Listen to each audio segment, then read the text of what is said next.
Quest for Creativity number 6. Let's my camera's a little skewed here. There we go. Ignore the trash on my end table. It just got cleaned up because I now have a record player table in the corner of my room. I would show it, but it's out of the reach of the camera attached to my computer. It is very nice. I was going to play a record during this Quest for Creativity, but then I remembered that YouTube's a tyrant that doesn't allow the use of music. Not really even YouTube. I won't do what everyone else on YouTube does and says YouTube's the problem. I'll take that back. The problem is the music industry and the music producers. They're the monsters.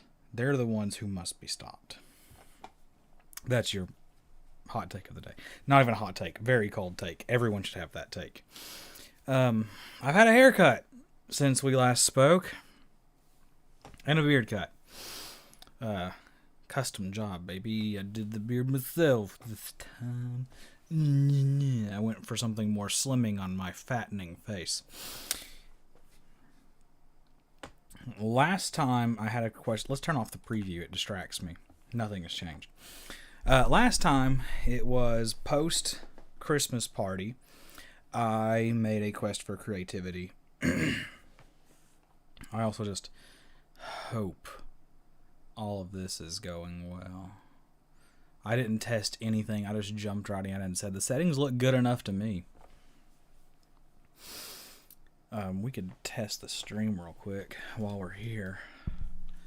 As prepared as ever. Let's see. I'm back in the saddle again. I'm back. Oh, sounds great. Sounds great. Why did I ever worry? I should never worry. Ever. Everything is going perfectly fine. We'll close that down. Okay. Minimize that. Okay. Last time I did a Quest for Creativity, it's been about 3-4 weeks. 3 weeks. December 3rd, the night after the Christmas party. So I was drunk.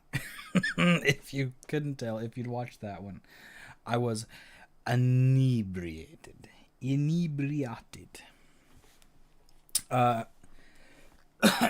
I'm recovering from a cold. I had a cold. If you were in the voice chat I was in last night, you will know. I can't stop clearing my throat. It's better in the mornings. In the evening, well, when I first wake up in the morning, it's terrible. Then it gets better, then it gets worse. So I'm feeling 95% recovered. I feel mostly fine. Anyway, what I've been up to. So you all remember, probably don't, remember my little leather journal. The one that has the sort of modular filing system. I love this thing. It's great, but also it can be a little not, I'll put it this way, not having bound pages in it is a limiting factor. It would be best as a sort of organizing device. I need to readdress it, but the new year's coming up, so perfect time to do that soon. I need to sort of redesign it. I don't think I'll make it a project manager so much. I might sort of retool it to make it more of a productivity tool. Because I think it's been... I'm learning to use it still. I've had it for a while. That hiccup hurt. I've had it for over a year now, because I got it last Christmas. I've had it for over a year now, and I'm still learning to properly use it. What I have started doing, back when I was still in college, I had this notebook. This notebook is a decomposition notebook. You're used to seeing composition notebook. I have one stored up in my sort of storage area that used to be the entertainment center for my monitor. Well, my TV, which my TV is now my computer monitor. It's ridiculous. It's a full-size TV serving as my computer monitor. Let's enable the preview real quick so I can show you. Yeah, this is it. It's a Vizio. I'd tilt it down so you can see it, but probably not a great idea. The camera will probably fall off the mug I'm using as a stand. Disable that.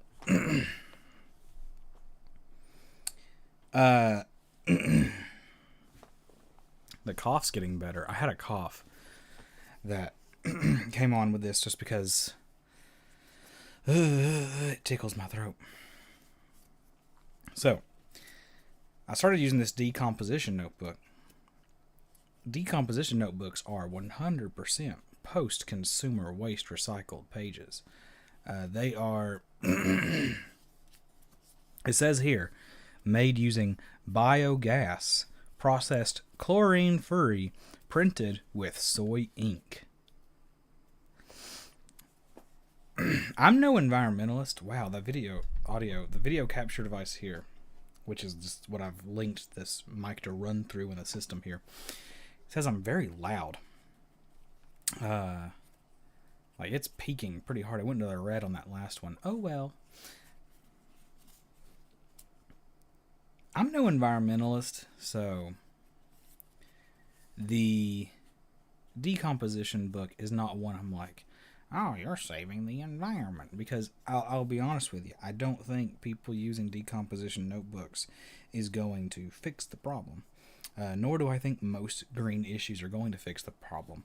It's called entropy, and it's going to kill us all. It's okay, though. Unless you don't think it's okay, then it's not okay. It's very bad. In that case, very, very bad. But I don't care. I don't mind. I won't say I don't care. I don't mind. It's going to happen. The decomposition notebooks here, I just like them because they feel like they're made very... What's the word someone used? It was Sean, a friend of mine online. Sean said he liked the concept because it just felt mindful. It felt like they were doing it not so much as you're saving the environment, more to saying, listen, there's a lot of waste out in there in the world that could be used for more, and it's not. So why don't we just use it? And I like that mentality. It's not wasteful. My thing is, it's not wasteful. I hate all these companies who have byproducts and people put these books out and they throw them away, and people just process the old material by just destroying it. And I'm like, there's options. And decomposition notebooks are great. I got two more for Christmas. I got this one here, which is grid paper, which I'm pretty sure the person who bought it for me did not know. But I'm fine with that. I 100% do not mind. Now, I will say, this one's very old. This one's from back when I was still in college. These are new. What I find fascinating is, apparently, either they're not doing it anymore or they don't care. They've changed some of their labeling. They still have this design on there, but these are printed with soy ink and 100% post-consumer waste recycled pages. Doesn't say anything about made using biogas or processed chlorine-free.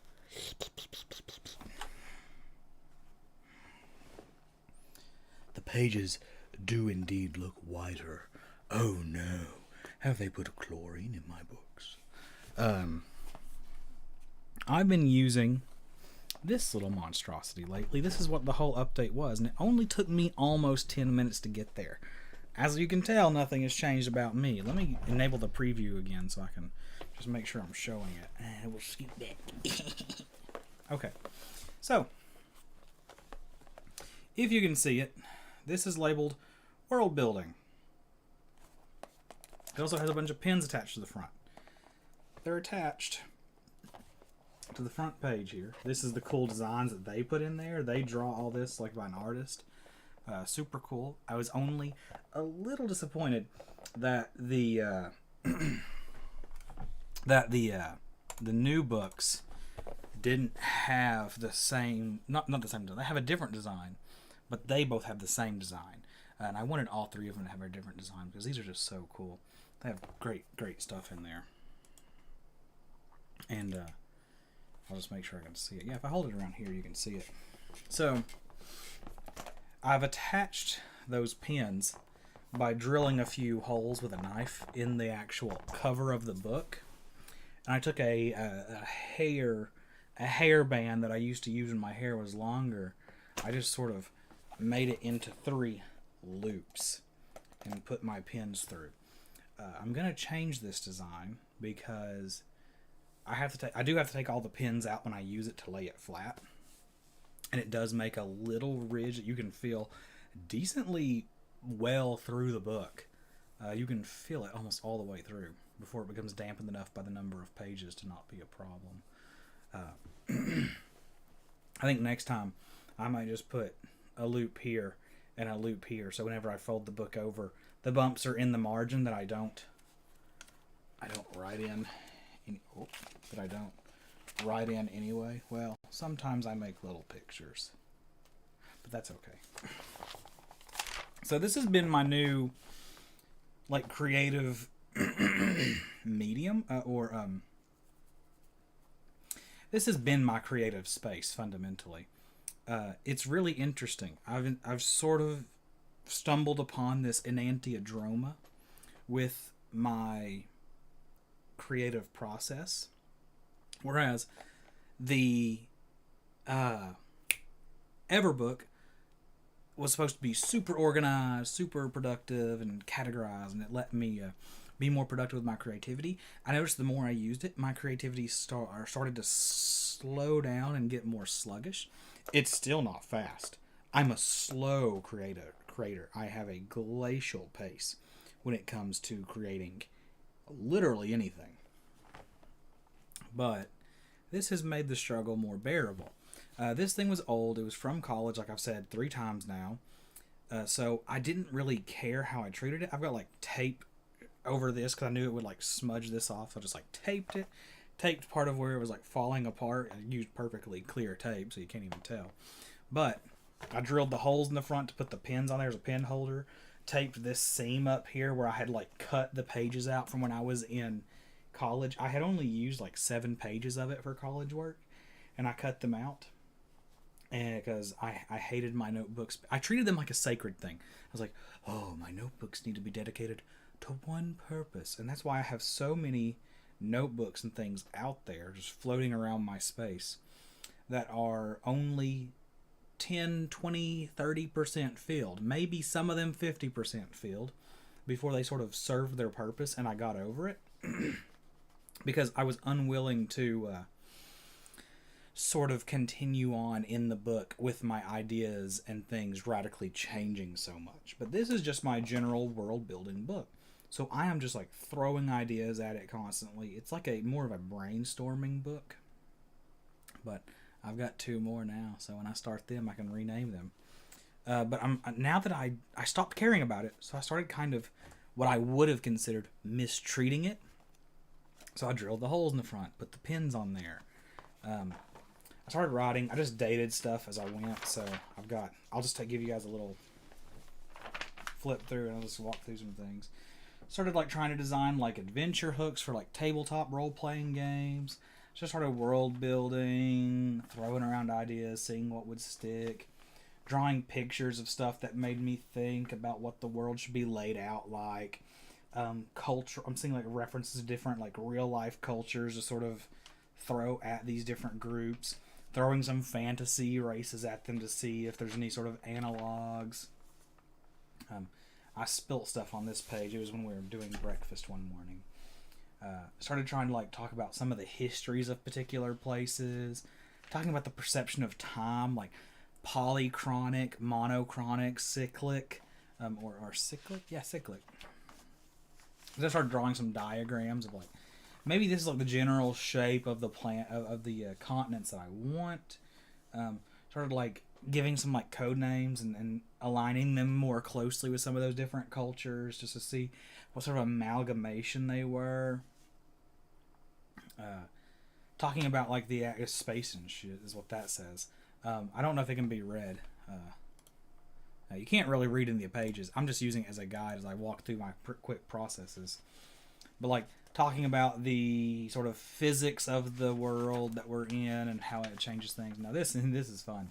This is some notebook paper from work that they have at our desks, and I was just writing some notes in it as I was sitting there. This is actually a record of a dream that I had. So I wrote down my dream while at work, and then I folded it up, and later when I was sitting at lunch at the same location, realized that I should just tape it in here, and I wrote some notes behind it on about the dream and some things that I might do with it. Then my pen ran out, so I had to start using a new pen. And that pen went out. That was only 10 days ago.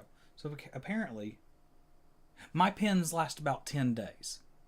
I've just recognized this pattern. If you write a couple of pages every day, or even part of a page every day, you're probably going to get somewhere to 9 to 12 days out of it. These were also mostly used pens, so this is probably a totally incorrect assumption. Started talking about the dream. Started writing down some more inspirations I had. Put a map in here of like some of the different places I wanted to play with. Used those, did a random map generator and sort of copy and pasted some of the continent shapes I liked until I got something that I thought I could use.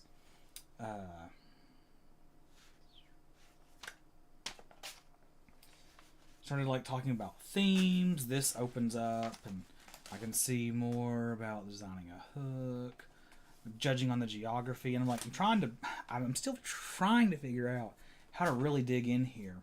But I'm still in that early generation phase, and I'm not getting as far as I want, as quickly as I want, but c'est la vie. You never tend to, do you? Started like thinking of like evolutionary qualities of different races to see like what about the way this planet is built would cause them to be built differently. Talking about like what their religion would be like, how would this affect their society, how would they organize themselves, what would they be like. Oh, some advice to future me. I feel a need to further continue expanding this world. The Elder Scrolls certainly had that effect on me as I am exposed to it. I just have to remind myself that the Elder Scrolls was built into what it is over the course of 28 years. It was established in 1994, and with an entire team of writers who were working on this universe as their career. I cannot expect the same complexity overnight. That was some advice to future me. Thanks, past me. I need to remember that. Started talking a little bit about some cosmology. I took some advice from Michael Kirkbride, the writer of the Elder Scrolls lore, or a lot of their lore, which was to first write the story as God, then a noble, then a farmer, and finally you can ask the dog what they think about everything. And so I was like, okay, I need people who have those perspectives. So I looked into cosmology, started looking at like, are there cosmic beings and gods of some sort? And I started creating a list of few, and then I realized maybe I should have something kind of polytheistic going on. So I started studying polytheism. I wrote some more notes on like some separate paper that I had and taped them into my book. And just was like studying ancient Greece and Rome, the Norse pantheon, the Egyptian pantheon. And I wasn't getting anywhere any fast, although it gave me lots of lists to kind of... It was a quick survey that helped me understand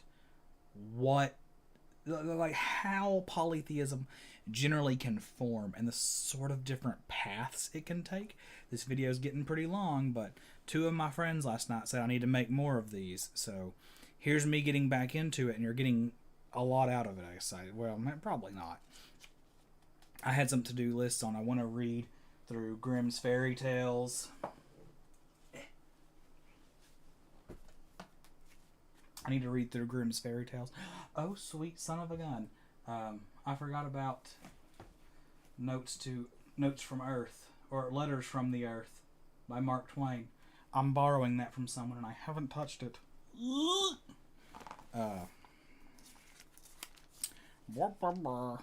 think about that too long. I need to read through the Iliad and the Odyssey, the Aeneid, because I want to read some mythology and see, well, how do all these happen? Michael Kirkbride studied comparative religion. I studied anthropology, which wasn't too concerned about the religion of the people. It was more concerned on like the more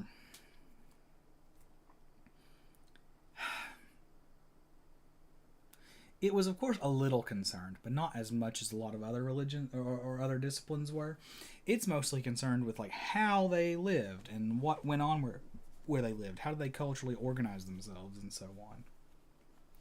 And religion of course plays a role in that, but it was never like keyed in on very hard. Want to study up on astrology because the stars are a huge deal in tons of cultures.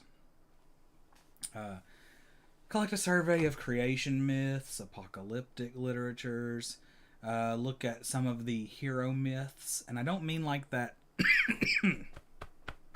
hero's journey so much as I mean like look at hero myths of, because I've noticed as I looked into polytheism, there were tons of people who were never regarded as gods, but were like kings, like earthly kings, who they had a almost semi-divine story about them.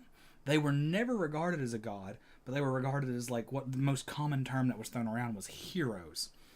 They were just like these religious heroes. It's a bizarre thing. Really interesting though. So that was my survey of religion. Blah blah blah blah blah blah blah. I want to get into kalpas so hard because Hinduism's kalpas are just cool. Eastern religion and the perception of time is super cool. Want to get into that.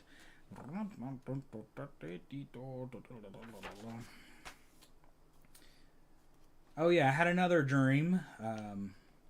It was terrible. My pen died on that day. This was yesterday. So I need to keep working on it today. And that's where I wrote here, do a quest for creativity. So right now, I'm being heavily inspired by the Elder Scrolls. But about a week ago, yeah, it was last weekend. Berserk sort of re-entered my atmosphere. And that might even be too far back. It may have just been a little earlier this week. But Berserk, the manga series, sort of re-entered my atmosphere via YouTube suggestions. As I started watching some Berserk videos again, and I was like, oh man, I need to dig into Berserk and use it. And I started, like, the day's sort of writing in my book so far has been about the things about Berserk and about the Elder Scrolls that inspire me so much, and sort of digging into what the thing is about them. And as a quick little thing about it, the Elder Scrolls, it is just the vivid nature of their worlds. I don't care too much about any particular character or anything like that. It really comes down to the fact that the Elder Scrolls just feels alive. It feels like a real world, even though it's certainly a fantasy. It feels alive and real, as if the world is responding to events that take place in it in a way that is believable. Somehow, despite how fantastic and wild the Elder Scrolls gets, it always maintains that believability in some way. Even if you know it's fake, you say, oh yeah, this is certainly how things would play out. That makes perfect sense. It's got an internal consistency to it. And a great causal sort of line you can follow. Berserk inspires me just because it feels like an epic.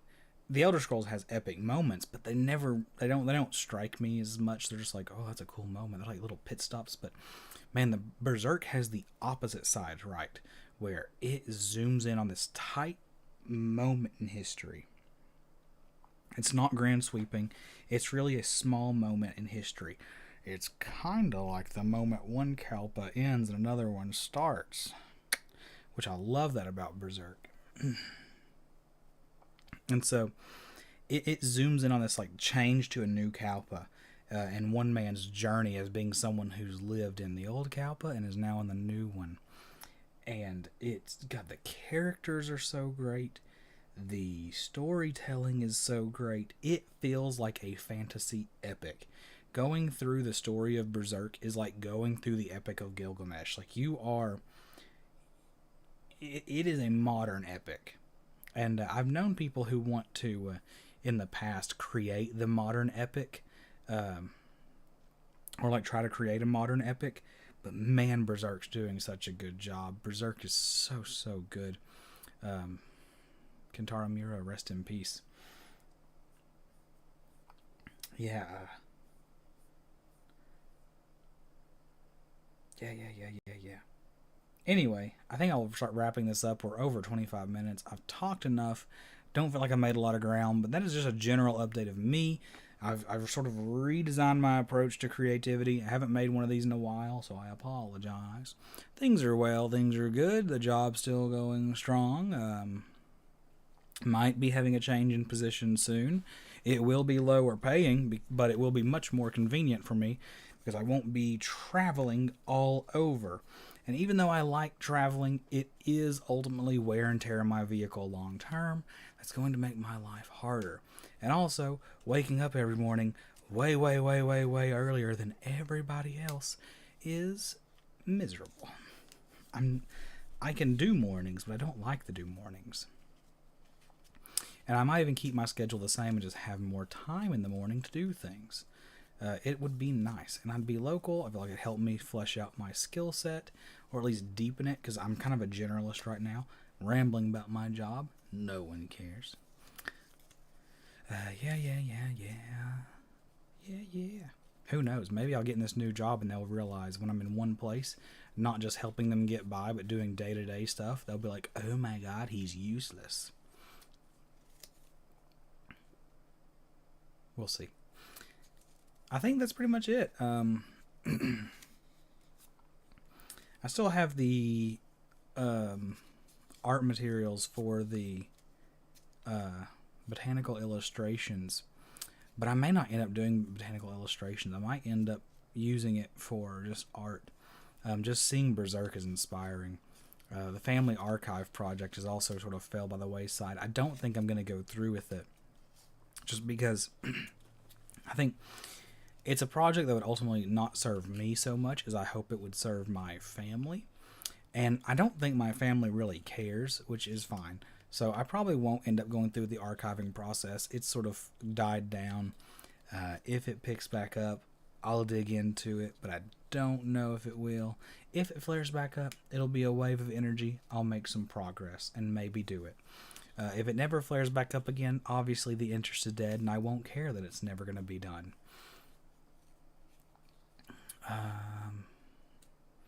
Yeah, right now, sort of world building and just sort of like trying to make a really complex and very believable world, and then start creating the space for stories in it, has sort of been the main focus. Like, my creative efforts have zoomed in on this one thing, and I like it because it is so multifaceted.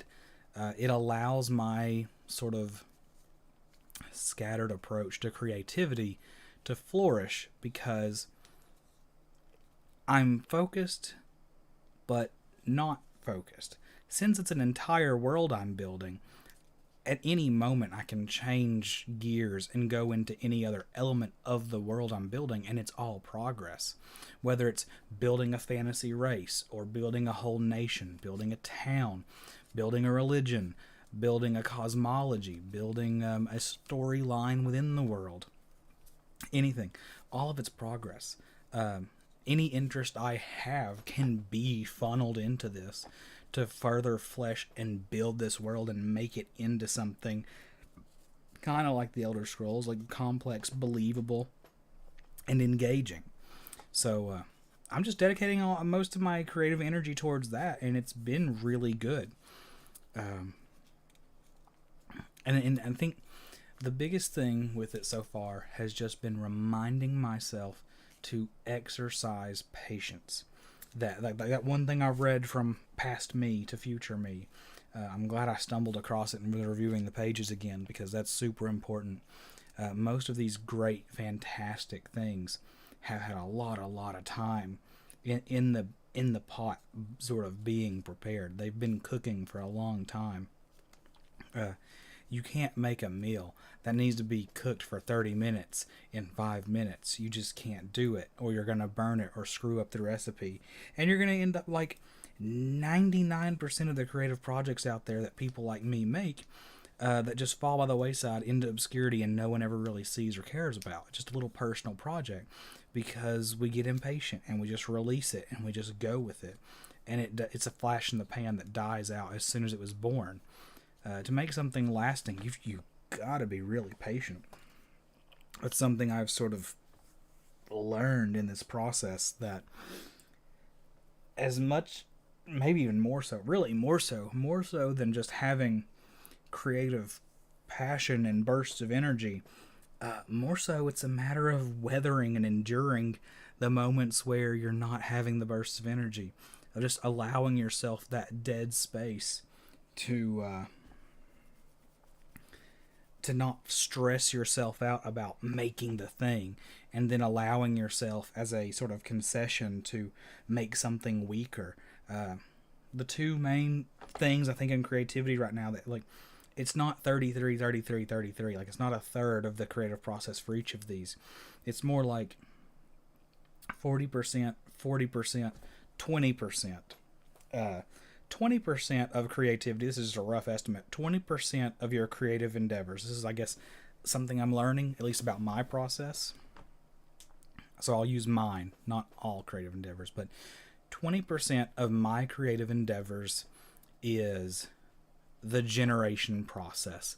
The process of coming up with new things, recording new things, developing things, refining things, tossing out old things, editing things. That's only 20% of the process. 40% of the process is being patient with myself and not allowing myself to rush anything. Not allowing myself to get discouraged when it's not going quickly. 40% of it has been patience, easily double of what most people would consider the entire creative process. More than double of it has been being patient with myself and the project as I work on it. The last 40% to get us to our 100% has been partly stubbornness, or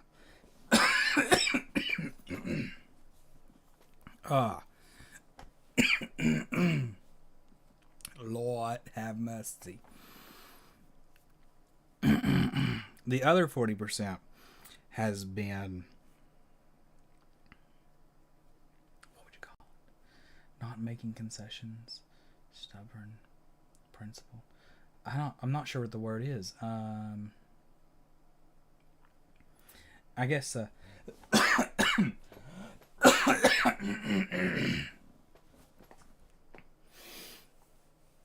last 40% essentially has been standing by your vision or standing by your goal, standing by your... Really, the last 40% has just been not allowing yourself to settle, not allowing yourself to go for something less, allow yourself to just be a vain copy of something. It's fine to copy things. That's huge in creativity. Yeah, you're gonna take things from other places and feed them into your world. The unique thing is not the things themselves. The unique thing is how you take all of the inspirations from other things and morph them and weave them together. The synthesis and